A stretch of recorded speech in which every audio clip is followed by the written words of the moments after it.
Students, how are you? Dear students, इस समय हम क्लास 12 फिजिक्स का पहला चैप्टर सीख रहे हैं। आज का हमारा टॉपिक है विद्युत द्विध्रुव की निरक्षीय स्थिति पर विद्युत क्षेत्र। इंग्लिश में इसको कहते हैं electric field on broad side position. तो वास्तव में ये डेफिनेशन भी आपके बोर्ड एग्जाम में 5 नंबर का आता है, ठीक है। तो इसको हम जो है सीखते हैं, बहुत ही आसान टॉपिक है, आप ध्यान से समझो। पहले इसको हेडिंग समझते हैं। ऊपर कह रहा है विद्युत द्विध्रुव, इसका मतलब क्या है? सबसे पहले हमें विद्युत द्विध्रुव बनाना पड़ेगा। तो विद्युत द्विध्रुव कैसे बनता है? विद्युत द्विध्रुव के लिए मान लेते हैं यहाँ पर कोई माइनस क्यू आवेश है और यहाँ पर कोई प्लस क्यू आवेश है। अब ये जो आवेश है इनके बीच की कुछ दूरी होगी, उस दूरी को मान लेते हैं, वो दूरी है 2l।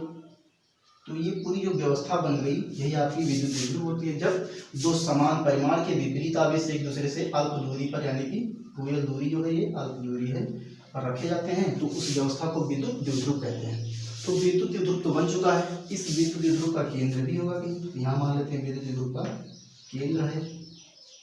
तो यहाँ पर ऐसे लिख देते हैं, एक मिनट इसको नीचे कर देते हैं, नहीं दिखाई नहीं पड़ेगा साफ, इसको यहाँ नीचे कर देते हैं। तो पूरी दूरी है आपकी 2l और ये है विद्युत द्विध्रुव का केंद्र बिंदु O। तो यहाँ जो है ये माइनस क्यू आवेश मान लेते हैं बिंदु A पर रखा हुआ है, ये यहाँ मान लेते हैं, और प्लस क्यू आवेश बिंदु B पर रखा हुआ है। तो इनके बीच की जो हाफ दूरी हो जाएगी, आधी दूरी, कितनी दूरी, ये l हो जाएगी क्योंकि टोटल 2l है, और ये भी l हो जाएगी। इतनी बात आप समझ पाए। अब विद्युत द्विध्रुव तो हमने बना लिया, और करना क्या है? विद्युत द्विध्रुव की निरक्षीय स्थिति पर विद्युत क्षेत्र ज्ञात करना है।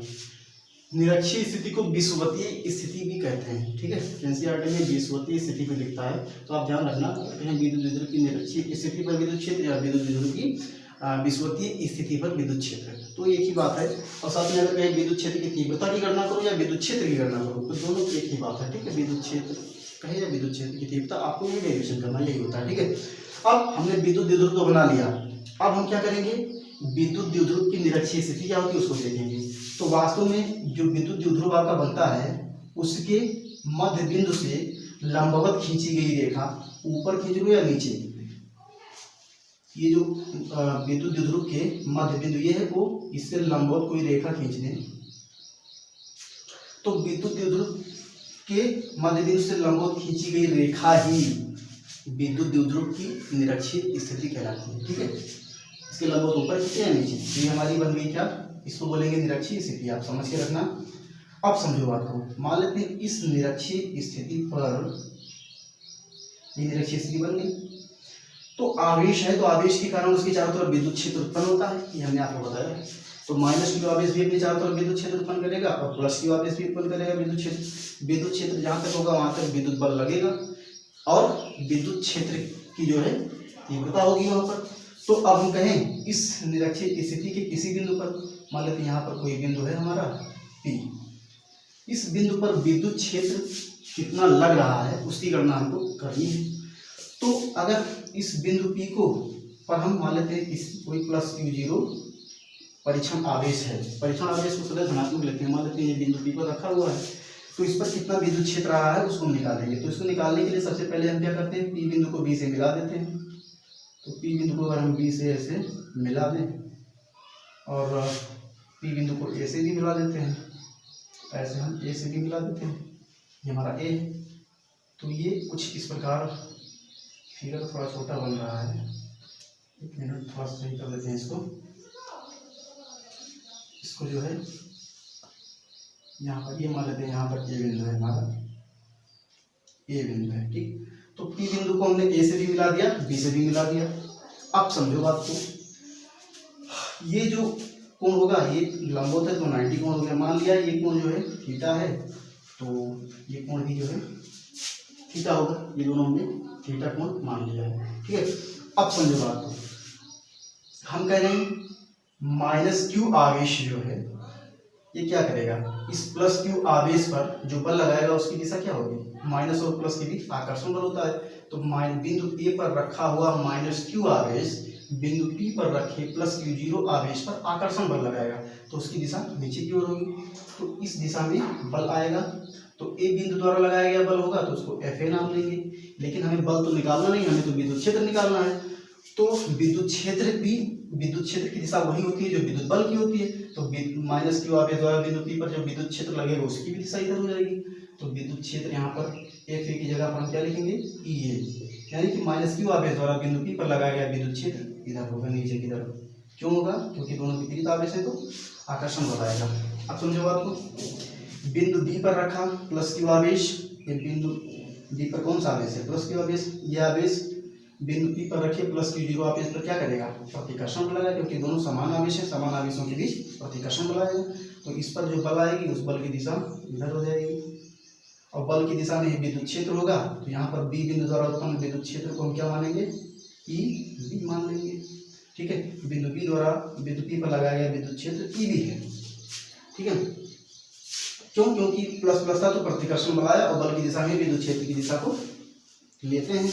तो ये की बात हो गई। अब समझो बात को, अगर हम कहें, आपको हमने सिखाया था कि जब कोई क्वांटिटी फोर्स हो या कोई भी क्वांटिटी किसी भी पॉइंट पर जो इंक्लाइन वर्क करती है, ऐसे इंक्लाइन, जैसे यहाँ पर F फोर्स हो, FA, या फिर यहाँ पर विद्युत क्षेत्र हो EA, तो ये क्योंकि तिरछी है तो इसके दो घटक बन जाते हैं, एक क्षैतिज घटक, एक ऊर्ध्वाधर घटक। क्षैतिज घटक को कहते हैं, ये क्षैतिज घटक होगा, ये ऊर्ध्वाधर घटक। और साथ में अगर ये कोण अगर थीटा है तो जो भुजा कोण से जुड़ा होता है उसको कास घटक बोलते हैं, जो नहीं जुड़ा होता उसको साइन घटक बोलते हैं। इतनी बात हमने सिखाया था आपको।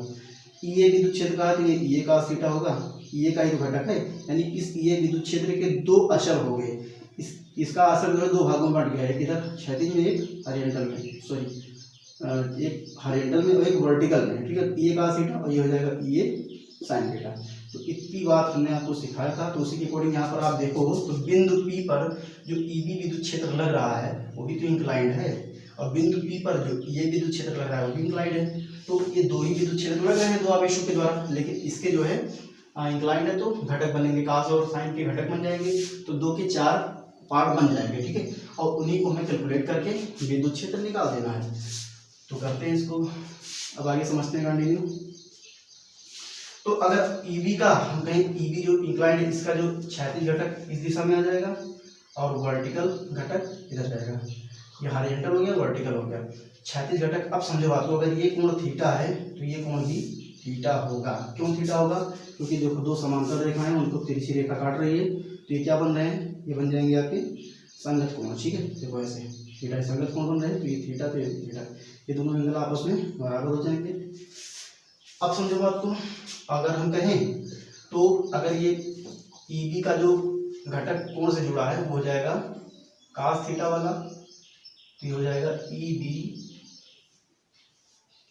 थोड़ा सा बड़ा लिख देते हैं ताकि समझ में आए, EB कास थीटा, और जो घटक कोण से नहीं जुड़ा हो जाएगा ये इधर वाला, ये हो जाएगा EB साइन थीटा। ठीक है, इसी प्रकार ये भी इस बिंदु P पर जो है इंक्लाइन लग रहा है, तिरछा है, तो इसके भी दो घटक बनेंगे, एक हो जाएगा क्षैतिज घटक तो इसी पर आ जाएगा क्षैतिज घटक, और एक ऊर्ध्वाधर घटक नीचे आ जाएगा। ठीक है, बिंदु P पर EA का जो घटक बनेगा। तो अगर ये कोण थीटा है तो ये कोण भी थीटा हो जाएगा। कैसे हो जाएगा? समझो आपको, ये दो लाइनें हैं, इनको तिरछी रेखा काट रही है, तो ये कोण देखो, ये कोण और ये कोण ये क्या बन रहे हैं, ये दोनों जो है आपके एकांतर कोण बन रहे हैं। तो दो समांतर रेखाओं को जो तिरछी रेखा काटती है तो एकांतर कोण भी आपस में बराबर होते हैं। ठीक है, तो यहाँ पर अगर हम समझें तो ये कोण थीटा हो तो ये भी थीटा हो जाएगा। तो इस EA का जो दो घटक बन रहा है, एक इस पर जा रहा है एक इस पर, तो कास थीटा वाला घटक, तो देखो जो कोण से जुड़ा हुआ है वो कास थीटा होगा, तो यहाँ पर जो है EB कास थीटा इस लाइन पर आया है, तो EB साइन थीटा भी इसी लाइन पर आ जाएगा। तो दूसरा घटक यहीं पर लिख देते हैं, EA का है EA कास थीटा, क्योंकि ये क्या कोण से जुड़ा हुआ, EA का जो घटक कोण से जुड़ा होगा वो होगा कास थीटा, जो कोण से नहीं जुड़ा है वो साइन थीटा। तो कोण से जुड़ा नहीं है, ये हो जाएगा दूसरा घटक, ये हो जाएगा तो पहला घटक था EA का, भी दूसरा, ये हो जाएगा EA साइन थीटा। ठीक है, बस इतना ही आपको फिगर में समझना था। तो आपका फिगर अगर कंप्लीट हो गया, फिगर आपको समझ में आ गया, तो डेरिवेशन आप अपने आप कर ले जाओगे। कहने का मतलब ये है मेरे कि बहुत ही आसान है, बस कुछ स्टेप है थोड़ा सा मैथ का कैलकुलेशन है, वो करने के बाद आपका डेरिवेशन हो जाता है। ठीक है, आपके बोर्ड एग्जाम के पॉइंट ऑफ व्यू से बहुत इंपॉर्टेंट है, 5 नंबर का आता रहता है, बार बार आता रहता है। ठीक है, तो आप इसको प्लीज़ कंसंट्रेट करो और अभी आपका हो जाएगा डेरिवेशन अच्छे से। तो समझो बात को। अब यहाँ पर आपको ध्यान देना है कि जो ये विद्युत क्षेत्र लग रहा था माइनस क्यू बेस द्वारा, इसके 2 घटक बने। ठीक है, क्या क्या बना, ये cos थीटा हॉरिजॉन्टल वाला और ये sin थीटा वर्टिकल वाला, क्योंकि कोण यहाँ थीटा बन गया था। और प्लस क्यू आवेश द्वारा बिंदु पी पर जो विद्युत क्षेत्र लग रहा था उसकी भी 2 घटक बनी, ये भी sin थीटा और ये भी cos थीटा। ठीक है, ये दोनों बने। तो इन दोनों के असर जो है 4 भागों में बढ़ गए। तो ये sin थीटा और ये भी cos थीटा एक दूसरे के विपरीत जा रहे हैं, और ये भी cos थीटा और ये cos थीटा एक ही दिशा में है। तो सबसे पहले अब हम विद्युत क्षेत्र की गणना करनी है। वास्तव में हमें बिंदु पी पर परिणामी विद्युत क्षेत्र की गणना करनी है। तो सबसे पहले हम क्या करते हैं, माइनस क्यू आवेश द्वारा बिंदु पी पर विद्युत क्षेत्र निकालेंगे, उसके बाद प्लस क्यू आवेश द्वारा बिंदु पी पर विद्युत क्षेत्र निकालेंगे, उसके बाद हम परिणामी निकाल लेंगे। बस हमारा डेरिवेशन कंप्लीट हो गया। तो बहुत ही आसान है, 2-3 स्टेप इसमें 4 स्टेप इंक्लूड करने रहते हैं और थोड़ा सा कैलकुलेशन करना रहता है बस। तो करते हैं, हम कहेंगे पहले माइनस क्यू आवेश द्वारा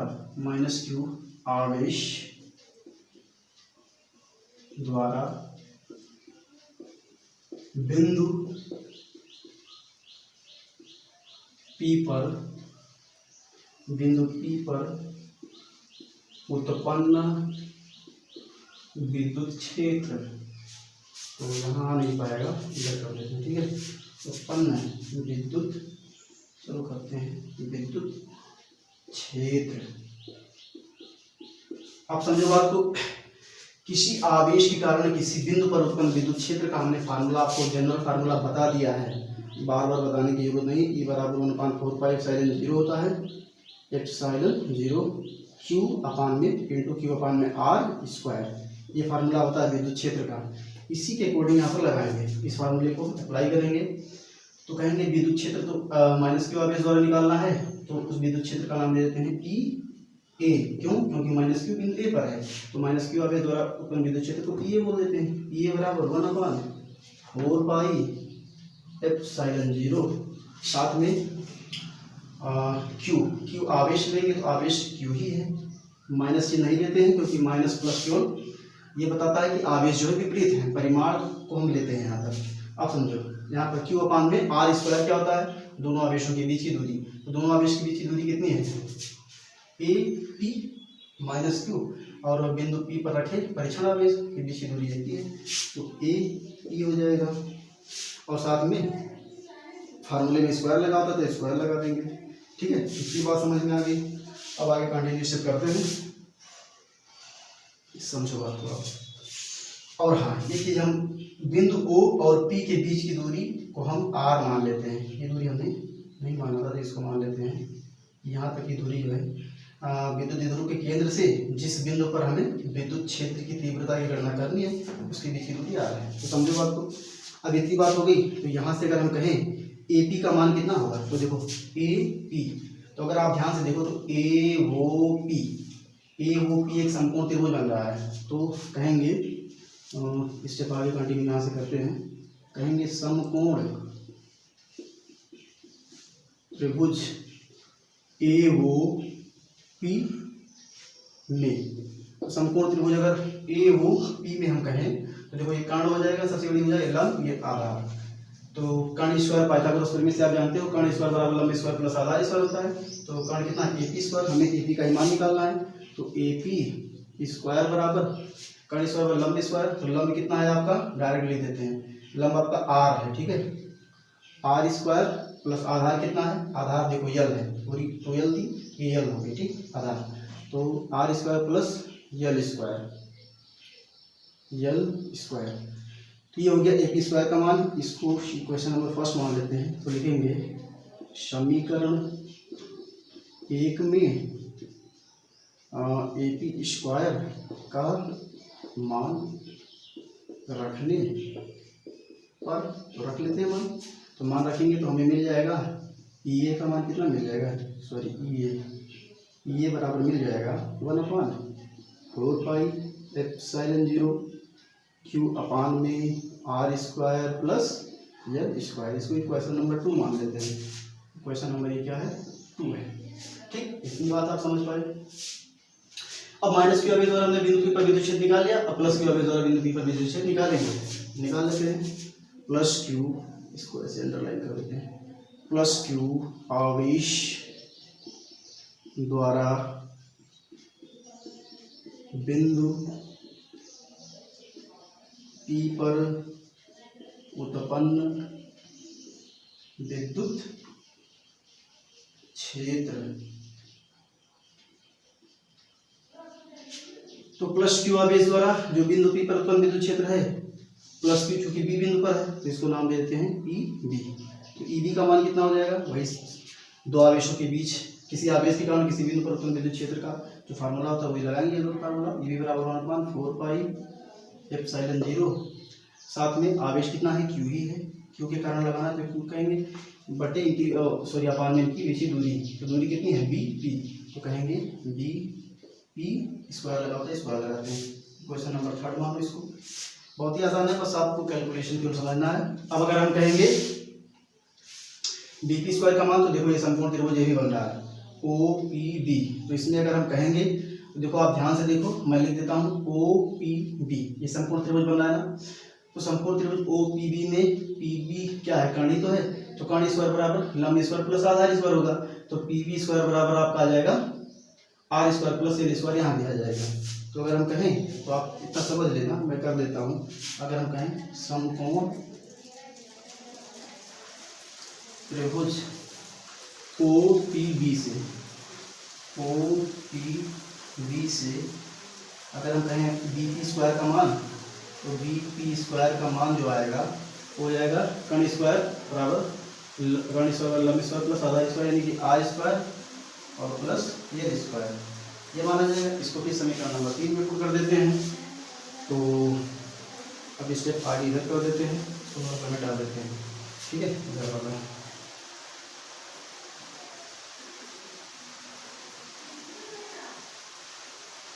अब आप समझो बात को, अगर इसका वैल्यू हम यहाँ पर पुट करेंगे तो हमें मिल जाएगा ई बी बराबर, समीकरण 3 में हमने बी पी का मान रख दिया, बी पी स्क्वायर का मान रख दिया, तो जाएगा ई बी बराबर 1/4 पाई एप्सिलॉन 0, साथ में क्यू अपान में R square plus L square, ठीक है, R square plus L square. इसको क्वेश्चन नंबर 4 मानो। अब आप ध्यान से देखो, समीकरण 2 और 4 से आप ध्यान से देखो, तो बिंदु माइनस क्यू आवेश द्वारा बिंदु पी पर जो उत्पन्न विद्युत क्षेत्र ये का मान है 1/4 पाई एप्सिलॉन 0 क्यू अपान में R square plus L square, और प्लस क्यू आवेश द्वारा बिंदु पी पर जो विद्युत क्षेत्र का मान आया है ई बी बराबर 1/4 पाई एप्सिलॉन 0 क्यू अपान में R square plus L square, यानी दोनों का मान बराबर आ रहा है, ठीक है। इसका मतलब क्या है कि दोनों ये और ई बी दोनों जो है समान रूप से विद्युत क्षेत्र उत्पन्न कर रहे हैं। तो अब इसके वास्तव में इसका असर तो 4 भागों में बढ़ चुका है, तो ये साइन थीटा और ई बी साइन थीटा, देखो ई बी साइन थीटा ऊपर है और ये साइन थीटा नीचे है। तो अब हम अगर हम कहें चूंकि क्या है ई बी बराबर है ई बी, तो अगर साइन थीटा का इसमें गुणा कर दें, ई बी साइन थीटा कर दें, और यहाँ पर भी ई ए साइन थीटा कर दें, तो क्या ये दोनों आपस में बराबर नहीं हो जाएंगे, क्योंकि साइन थीटा समझे इसमें भी मल्टीप्लाई किया इसमें भी किया। तो अब ई बी साइन थीटा और ये साइन थीटा आपस में बराबर है, यहाँ से देखना आप, और साथ में विपरीत दिशा में है। इसका मतलब क्या है, इनका रिजल्ट इस बिंदु पर 0 हो जाएगा, ठीक है। तो इस बिंदु पर इनका तो रिजल्ट कुछ आना नहीं है, तो उसको हम आगे, अब वास्तव में इसके 2 घटक ये और ये तो कैंसिल आउट हो गए। अब बचा क्या, यही 2 घटक बचे हैं, ये cos थीटा और ये भी cos थीटा, तो ये दोनों तो एक ही दिशा में हैं, तो ये तो एक ही तरफ खींचेंगे ना, तो इनका कुछ ना कुछ असर जो है इस बिंदु पर होगा। तो परिणामी विद्युत क्षेत्र जो होगा वो इन दोनों के योग के बराबर होगा, ठीक है। तो इसका रिजल्ट तो 0 आ गया, समझ में आई बात। तो अब इन दोनों का जो है हम इन दोनों को जोड़ लेते हैं, तो परिणामी विद्युत क्षेत्र हमें बिंदु पी पर मिल जाएगा। तो आगे कंटिन्यू करते हैं, अगर आपको इसमें स्क्रीनशॉट वगैरह करना हो तो कर सकते हैं। ओके कंटिन्यू आगे करते हैं, इधर वाला मिटा देते हैं थोड़ा सा। अब आप समझो बात को,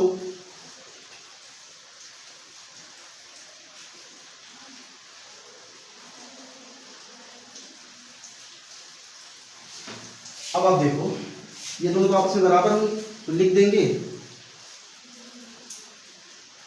चूंकि यहाँ पर लिखेंगे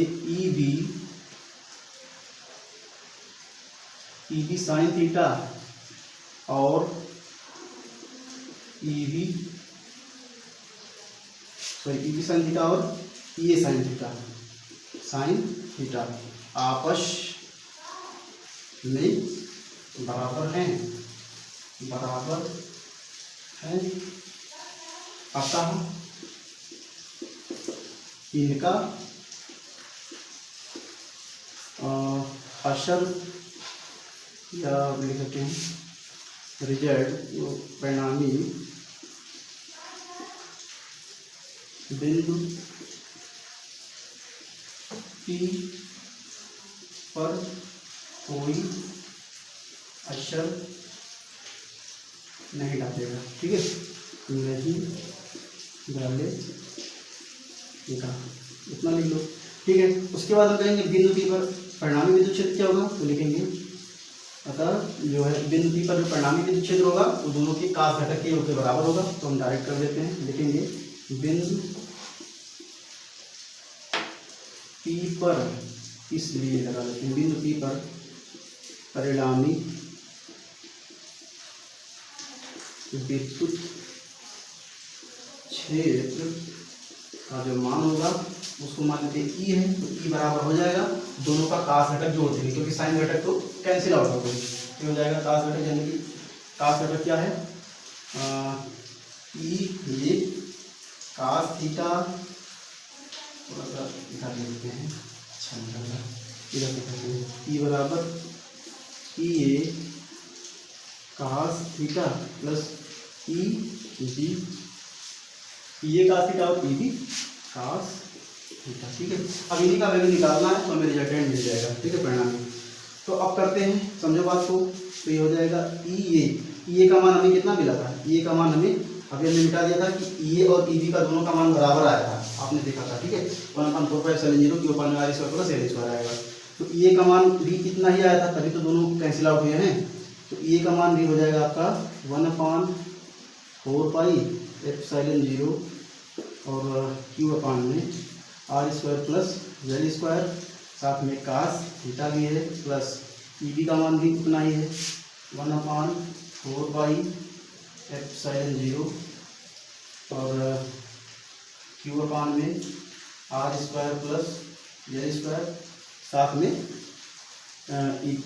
क्या है, देखो ई और ई बी का मान नहीं, साथ में कास थीटा है, तो कास थीटा भी लिखेंगे। अब देखो यही चीज़ यहाँ पर 2 बार लिखा हुआ है, ठीक है, 2 बार लिखा हुआ, तो ये हो जाएगा, इसको हम लिख सकते हैं ई बराबर 2, यानी कि इसको 2 बार हमने प्लस किया है, वही चीज़ है ना, सेम चीज़ है, प्लस लगा हुआ है, समझ लो बात को, जैसे आप ऐड करते हो ना x प्लस x कितना हो जाता है 2x, ऐसे कर सकते हैं, ठीक है, इसको भी ऐड कर लेंगे, ये हो जाएगा हमारा 2 इंटू क्यू और अपान में 4πε0 और साथ में आ गया into R square plus L square, ठीक है, और साथ में आ गया आपका कास थीटा। तो इतना आपका हो गया। अब केवल कास थीटा का वैल्यू हमें इस इक्वेशन में पुट करना है, बस उसके बाद जो हमारा डेरिवेशन कंप्लीट हो जाएगा। तो अब करते हैं आगे कंटिन्यू, इधर वाला मिटा देते हैं और साथ में ऊपर भी मिटा देते हैं।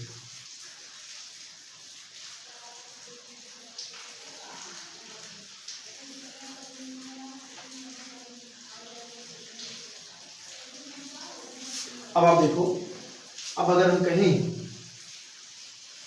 कास थीटा का मान कितना होगा, तो समझो बात को, कास थीटा का मान हम निकाल लेते हैं किसी भी त्रिभुज, देखो थीटा यहाँ पर थीटा यहाँ पर, दोनों में से कितनी त्रिभुज निकाल लेते हैं, तो हम कहते हैं समकोण त्रिभुज, अगर कहें ओ ए पी से निकाल दें, ओ ऐसे करते हैं ए ओ पी से, ए ओ पी से, अगर हम कहें तो कास थीटा बराबर क्या होगा, कास थीटा बराबर होता है, कास बराबर होता है आधार बटे कर्ण, ये तो लंब हो गया, ये आधार हो गया, ठीक है, ये कर्ण हो गया, तो कास थीटा बराबर होता है आधार बटे कर्ण, अभी लिख नहीं रहे, अब ध्यान रखना आधार बटे कर्ण, तो आधार पे हो जाए, आधार का मान कितना है, जल है, बटे कर्ण, कर्ण कितना है, ए पी है, तो ये हो गया ए पी, ठीक है। तो cos थीटा बराबर एल बटे ए पी हो गया। और समझो आपको, अब हमने आपको ए पी स्क्वायर का मान जब निकाला था तो कितना आया था, इससे पहले जब ए पी स्क्वायर का कर्ण स्क्वायर मतलब स्क्वायर प्लस आधा स्क्वायर हमने किया था, तो ए पी स्क्वायर का जो मान आया था वो आया था R square plus L square. यहाँ से अगर हम ए पी का मान निकालेंगे तो ये कितना हो जाएगा, स्क्वायर हो जाएगा तो अंडर रूट हो जाएगा, ये हो जाएगा R square plus L square. इससे पहले हमने जो किया था उसको आपने जो है स्क्रीनशॉट किया होगा तो आप देख के समझ सकते हो। तो जाएगा A P equal to R square plus L square, ठीक है। तो ए पी का मान यहाँ पर पुट कर देंगे तो हमें मिल जाएगा cos थीटा की जो वैल्यू मिल जाएगी और वो वैल्यू हो जाएगी यल अपान में ए पी का मान कितना है under root R square plus L square, ठीक है। ये हो गया। अब इसको हम कोई इक्वेशन मान लेते हैं। इससे पहले हमें इक्वेशन 4 तक माना था तो इसको 5 मान लेते हैं। तो लिख लेंगे समीकरण 5 में cos थीटा का मान रखने और हम मान रख देते हैं cos थीटा का, ये हो जाएगा हमारा समीकरण 5 ये है। इसमें मान रखेंगे तो ई बराबर हम क्या लिखेंगे 1/4 पाई से 0 को आगे ही लिखते हैं तो इसको ऐसे लिख सकते हैं 1/4 पाई एप्सिलॉन 0, क्योंकि 1 का अंदर मल्टीप्लाई होगा तो फिर 1 गायब हो जाएगा, ठीक, कोई फर्क नहीं पड़ेगा।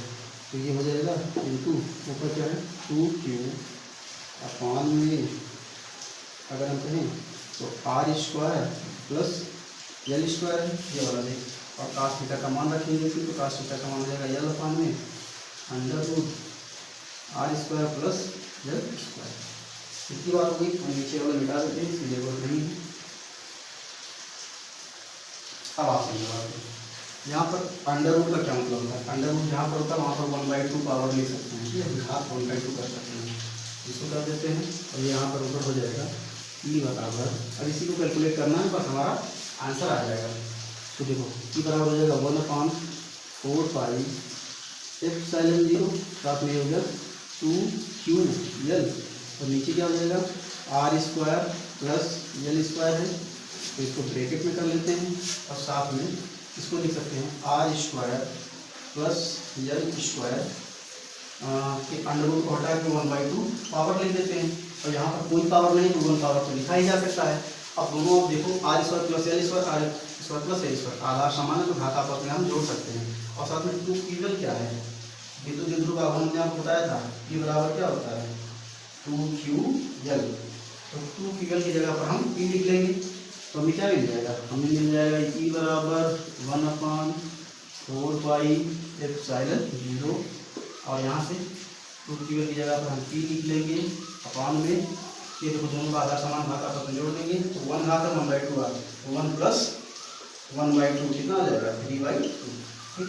इसके पावर आ जाएगा R square plus L square की पावर हो जाएगा 3/2, ठीक है। इतनी बात हो गई। अब इधर हम इसको मिटा देते हैं।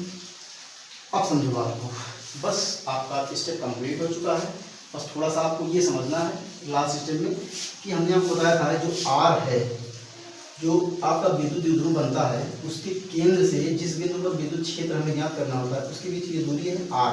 ये दूरी देखो बड़ी दिख रही है और आर यल क्या है केंद्र से आवेश के बीच की दूरी छोटी है, यानी कि यल बहुत छोटा होता है आर की तुलना में। तो वही स्टेप एक स्टेप और हम आगे कर लेते हैं और आपका जो है आंसर आ जाएगा। आप इसको अगर स्टार्ट करना चाहते हैं तो कर सकते हैं। ओके करते हैं आगे। अब समझो बात को, तो यहाँ पर अगर हम कहेंगे कि जो है यल क्या यल जो है छोटा है आर से, दिख रहा है ना, यल देखो छोटा है आर बहुत बड़ा है, तो यल स्क्वायर क्या हो जाएगा यल स्क्वायर और भी ज़्यादा छोटा हो जाएगा आर स्क्वायर से। कैसे हमने आपको एग्जाम्पल दिया था 2 अगर छोटा है 10 से तो अगर हम 2 का स्क्वायर करते हैं और 10 का भी स्क्वायर करेंगे अगर 2 का करेंगे तो ये 4 हो जाएगा और ये 100 हो जाएगा।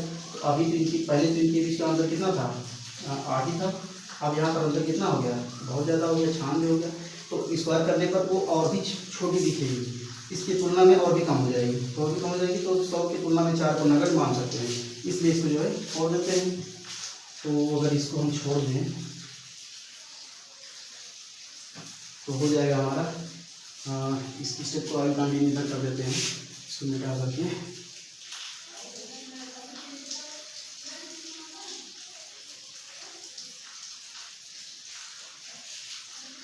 अगर हम कहें यहाँ पर ऊपर कर लेते हैं, यहाँ से यहाँ तक कंप्लीट हो जाएगा। ओके, तो हम लिखेंगे अतः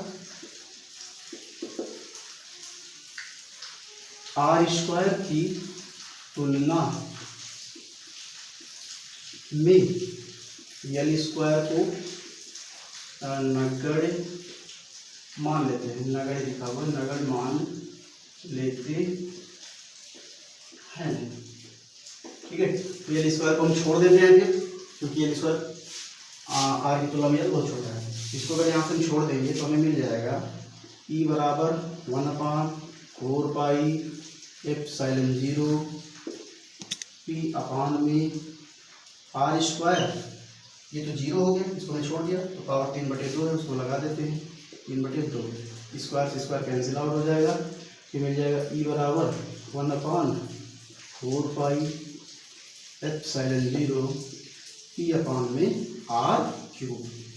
यही आपका जो है फार्मूला निकल के आ गया। विद्युत द्विध्रुव के निरक्षीय स्थिति या विषुवतीय स्थिति पर विद्युत क्षेत्र या विद्युत क्षेत्र की तीव्रता का फार्मूला है। ठीक है, ये क्या है आपका विद्युत क्षेत्र, विद्युत क्षेत्र कहेंगे या इसी को बोलते हैं विद्युत क्षेत्र की तीव्रता। ठीक है, तो ये डेरिवेशन आपके बोर्ड एग्जाम में 5 नंबर का आता रहता है। आप इसको एक बार रिवीजन करोगे, वीडियो को देख के समझो, बहुत अच्छे से समझ में आएगा। ठीक है, बोर्ड थोड़ा सा छोटा पड़ जा रहा है इसलिए हमें बार बार जो है मिटाना पड़ रहा है, बट बहुत ही आसान है। आपको केवल फिगर समझना है पहले कॉन्सेप्ट, फिर उसके बाद कंटिन्यू करना है। ठीक है, तो ये डिवीजन आप रिवीजन करो, मिलते हैं नेक्स्ट वीडियो में। Okay, thanks for